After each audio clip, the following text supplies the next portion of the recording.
Take you back to Stilfontein now, where police operations to retrieve illegal miners and bodies underground have now concluded. Police have vowed to stay there until all the disused shafts are sealed while they track the kingpins behind those who recruited the miners.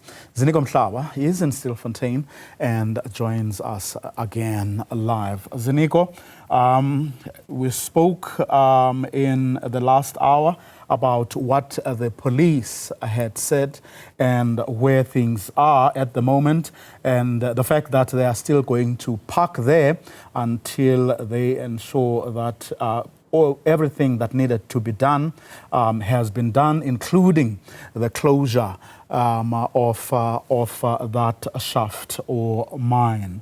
What is the community saying is what needs to happen from where they sit going forward? So the conversation, Bravuyo, has always been, or the argument which has been put forward by some community members in regards to Operation Valomgod and how untimely it was. But also remember that in the meeting that Minister Mchunu had, the second meeting he had, where he had invited various stakeholders, family members, stakeholders of the community, but also government agencies, he did admit that during the conceptualization of Operation Valomgod, there were some issues which were overlooked, especially two key matters, which is poverty and unemployment.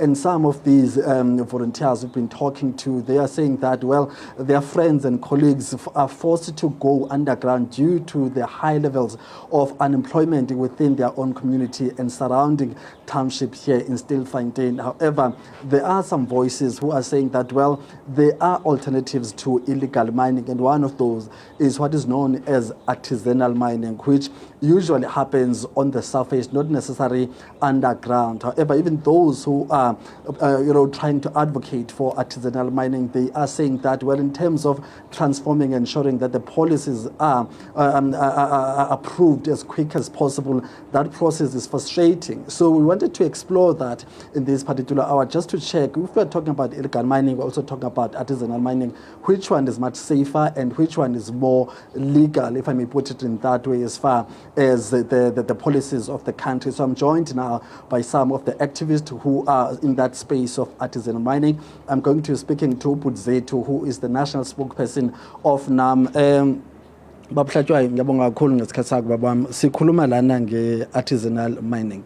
Ngicela usitshele nje in 2 minutes ukuthi ihluke ngani kwi-illegal mining nokuthi ama-challenges enifacene nawo nina as abantu abazama uku-advocate ukuthi abantu bangene ku-artisanal mining ngiwaphi?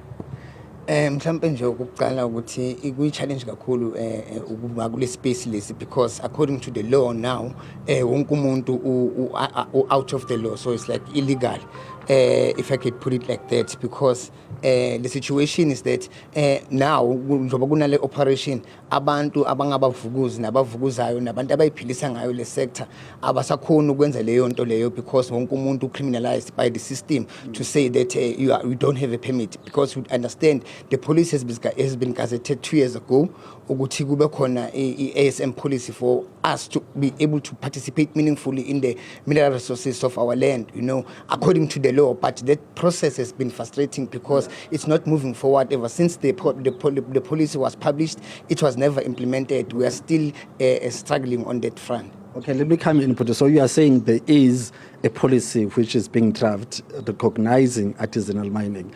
That is taking a bit longer.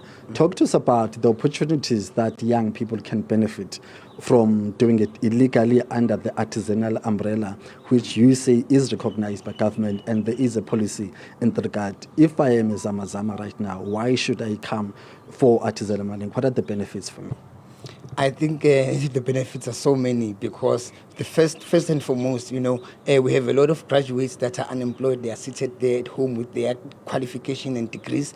They can use the space into creating the local economy to be able to function, because it's not just about the men and women who will work on the mine itself as an artisanal miner, but it will also benefit the community, because there are other sectors of the community that are benefiting, such as your small businesses.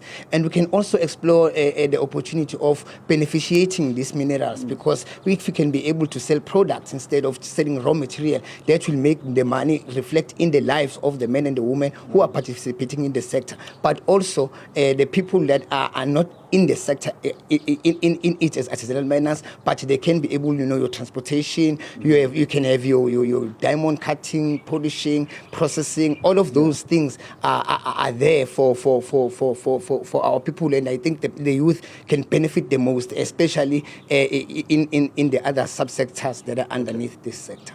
Thank you very much, Mr. Hlatja. Sawuqhubeka emva kwale nto.